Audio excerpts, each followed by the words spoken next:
आकाशवाणी रांची से प्रस्तुत है प्रादेशिक समाचार।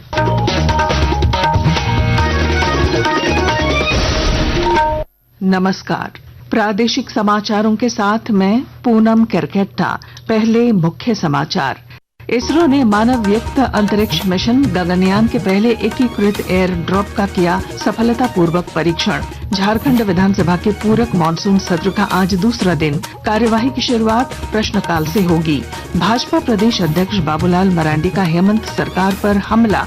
सूर्या हांसदा एनकाउंटर मामले को सुनियोजित हत्या दिया करार। मौसम विभाग ने आज पूर्वी और पश्चिमी सिंहभूम, सिमडेगा, सरायकेला खरसावां, खूंटी, लोहरदगा और लातेहार जिलों में भारी बारिश को लेकर जारी किया रेड अलर्ट। और रांची में अंडर 23 राष्ट्रीय कुश्ती चैंपियनशिप संपन्न। हरियाणा 180 अंकों के साथ प्रथम स्थान पर। और अब समाचार विस्तार से। भारतीय अंतरिक्ष अनुसंधान संगठन इसरो ने गगनयान मिशन के लिए पैराशूट आधारित पहले एकीकृत एयर ड्रॉप टेस्ट IADT-1 का परीक्षण किया। यह महत्वपूर्ण अभ्यास अंतरिक्ष यात्रियों को पैराशूट के जरिए सफलतापूर्वक उतारने से संबंधित है।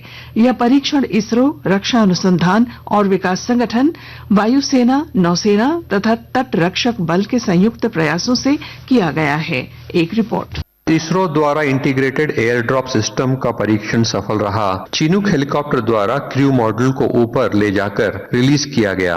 क्रू मॉड्यूल जो गगनयान का अहम हिस्सा है और जहां गगनयानी बैठने की व्यवस्था है, उसे समुद्र पर धीरे से पैराचूट की मदद से उतारा गया। गगनयान कार्यक्रम के अंतर्गत गगनयानियों को अंतरिक्ष ले जाया जाएगा और उन्हें वापस लाया जाएगा। इसके लिए पहले इसरो दिसंबर में गगनयानियों के बगैर अंतरिक्ष में क्रू मॉड्यूल भेजेगा और 2028 में गगनयानियों को अंतरिक्ष भेजेगा। सुधींद्र, आकाशवाणी समाचार, बेंगलुरु।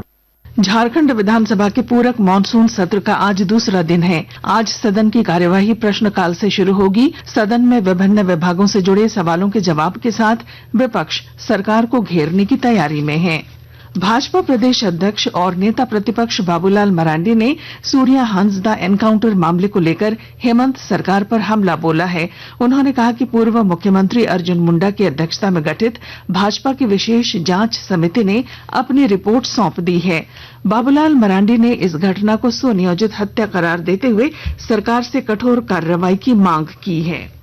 गोड्डा पुलिस ने राजनीतिक दबाव या उन सालों को मिल करके उनकी हत्या कर दी। आज स्थिति यह है कि उनके परिवार भी आज डरे सामने है। यहाँ तक कि उनके वकील जो केस लड़ रहे हैं वो भी डरे हुए। आज जरूरत है कि उन लोगों को भी सुरक्षा उपलब्ध कराने की, और साथ ही हम कहेंगे कि बिना विलंब किए राज्य सरकार को CBI को जांच के लिए रेफर कर दें।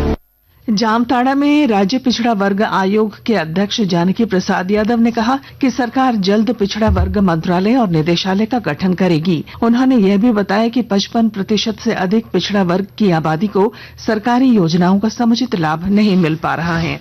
निश्चित तौर पर पिछड़ा वर्गों का जो सबसे बड़ी आबादी पूरे देश 54 से 55 से 56% सिर्फ पिछड़ों की आबादी, लेकिन आज उसका अलग मंत्रालय नहीं। हम लोग इस ओर आगे बढ़े हैं। वो बहुत जल्द, हम लोग को आशा ही नहीं पूर्ण विश्वास है इस सरकार की, ये मंत्रालय भी हम लोग जल्द से जल्द बनवाने का प्रयास करेंगे। रांची जिला प्रशासन ने 25 अगस्त को प्रस्तावित जनता दरबार स्थगित करने की घोषणा की है। उपायुक्त सह जिला दंडाधिकारी मंजूनाथ भजंत्री ने बताया कि जनता दरबार अब अगले निर्धारित तिथि पर आयोजित होगा। नागरिक अपनी शिकायतें और समस्याएं ऑनलाइन पोर्टल या जिला प्रशासन के आधिकारिक वेबसाइट नंबर अबुआ साथी 9430328080 पर यानी 94 30 32 80 80 पर दर्ज करा सकते हैं। रांची जिला प्रशासन की ओर से रांची में सभी बस संचालकों के लिए यातायात नियमों और सुरक्षा मानकों के पालन कराने का निर्देश जारी किया गया है। विस्तृत ब्यौरा दे रहे हैं हमारे संवाददाता। रांची की यातायात व्यवस्था को सुरक्षित, व्यवस्थित और नियम के अनुरूप बनाने की दिशा में महत्वपूर्ण कदम उठाया जा रहा है। इस दिशा में जिला परिवहन पदाधिकारी अखिलेश कुमार की ओर से झारखंड बस ऑनर्स एसोसिएशन, जिला बस ऑनर्स एसोसिएशन, ऑटो एसोसिएशन और सभी टूर और ट्रेवल्स एजेंसियों के प्रतिनिधियों को कई महत्वपूर्ण दिशा निर्देश जारी किए गए हैं। वाहन संचालकों से टैक्स के भुगतान पर जोर दिया गया है। वहीं प्रेशर हॉर्न और शीशे पर लगे काले फिल्म पर पूरी तरह से प्रतिबंध की जानकारी दी गई है। स्कूल बस संचालकों से बसों में अग्निशमन यंत्र, प्राथमिक चिकित्सा किट और अन्य सुरक्षा उपायों को सुनिश्चित करने का निर्देश दिया गया है। ऑटो चालकों के लिए भी गाइडलाइन जारी किया गया है। कर्मवीर, आकाशवाणी समाचार, रांची। आकाशवाणी रांची के प्रादेशिक समाचार एकांश में आकस्मिक प्रसारण सहायक का पैनल बनाने के लिए आवेदन पत्र आमंत्रित किए गए हैं। इस संदर्भ में योग्य उम्मीदवार आकाशवाणी की वेबसाइट news.air.gov.in और प्रसार भारती.gov.in के वैकेंसी सेक्शन और प्रादेशिक समाचार एकांश के X handle @AIR news Ranchi से प्रकाशित विज्ञापन डाउनलोड कर सकते हैं। योग्य उम्मीदवार अपना आवेदन 10 सितंबर 2025 तक उप महानिदेशक सह कार्यालय प्रमुख, Akashvani, Ratu road, Ranchi, pin code 834001 के पते पर स्पीड पोस्ट कर सकते हैं। आकाशवाणी के ताजा तरीन समाचारों के लिए आप हमारी वेबसाइट news.on.air.gov.in पर लॉग ऑन कर सकते हैं। ताजा समाचार X handle @AIR news alerts और Facebook page All India Radio news पर भी उपलब्ध है। आप प्रादेशिक समाचार एकांश के X handle @AIR news _Ranchi और Facebook page Akashvani news Ranchi, Instagram page तथा YouTube channel AIR news Ranchi पर भी हमारे बुलेटिन सुन सकते हैं। प्रादेशिक समाचार आप आकाशवाणी रांची से सुन सकते हैं। धनबाद जिले में राष्ट्रीय राजमार्ग पर दुर्घटना के समय घायलों को तत्काल सहायता के लिए हमेशा एम्बुलेंस उपलब्ध रहेगी। उपायुक्त आदित्य रंजन ने बताया कि दुर्घटना की स्थिति में एम्बुलेंस चालक से 822-9800-281 और NH कंट्रोल रूम से 817-000-6300 पर संपर्क कर 24 घंटे तुरंत सहायता ली जा सकती है। पेयजल एवं स्वच्छता विभाग की प्रधान सचिव ने लातेहार जिले में जल जीवन मिशन और स्वच्छ भारत मिशन योजनाओं की धीमी प्रगति पर नाराजगी जताई है। विस्तृत ब्यौरा दे रहे हैं हमारे संवाददाता। पेयजल एवं स्वच्छता विभाग के प्रधान सचिव मस्तराम मीणा ने लातेहार जिले में चल रहे स्वच्छ भारत मिशन एवं जल जीवन मिशन की योजनाओं की धीमी प्रगति पर नाराजगी जताई है। उन्होंने संबंधित पदाधिकारियों को निर्धारित समय सीमा के भीतर कार्य को पूर्ण करने का सख्त निर्देश दिया है। उन्होंने प्रत्येक परिवार तक functional house hold tap connection उपलब्ध कराने एवं योजनाओं की जियो टैगिंग सुनिश्चित करने को कहा है। संजय कुमार तिवारी, आकाशवाणी समाचार, लातेहार। मौसम विभाग ने आज पूर्वी और पश्चिमी सिंहभूम, सिमडेगा, सरायकेला खरसावां, खूंटी, लोहरदगा और लातेहार जिलों में भारी बारिश का रेड अलर्ट जारी किया है। पश्चिम बंगाल के गंगा तटीय क्षेत्र में बने निम्न दबाव अगले 24 घंटों में झारखंड होते हुए पश्चिम और उत्तर पश्चिम की ओर बढ़ने की संभावना है। इस कारण राज्य में अगले 2 से 3 दिनों तक लगातार बारिश से राहत नहीं मिलेगी।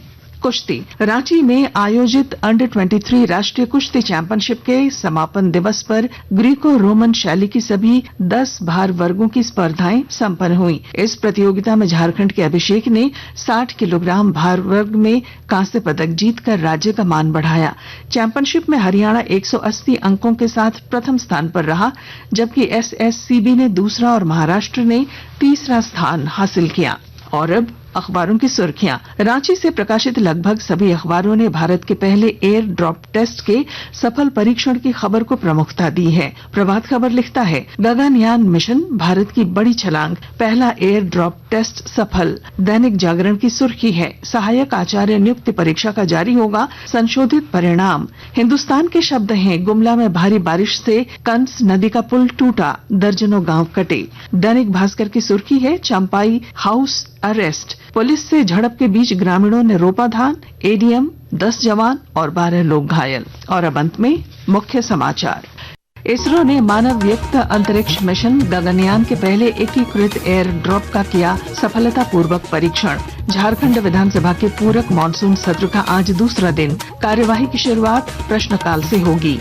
भाजपा प्रदेश अध्यक्ष बाबूलाल मरांडी का हेमंत सरकार पर हमला, सूर्या हांसदा एनकाउंटर मामले को सुनियोजित हत्या दिया करार। मौसम विभाग ने आज पूर्वी और पश्चिमी सिंहभूम, सिमडेगा, सरायकेला खरसावां, खूंटी, लोहरदगा और लातेहार जिलों में भारी बारिश को लेकर जारी किया रेड अलर्ट। और रांची में अंडर 23 राष्ट्रीय कुश्ती चैंपियनशिप संपन्न, हरियाणा 180 अंकों के साथ प्रथम स्थान पर। और इसके साथ ही आकाशवाणी रांची से प्रादेशिक समाचार का ये बुलेटिन समाप्त हुआ। अगला प्रादेशिक मुख्य समाचार 10 बजे प्रसारित किया जाएगा। नमस्कार।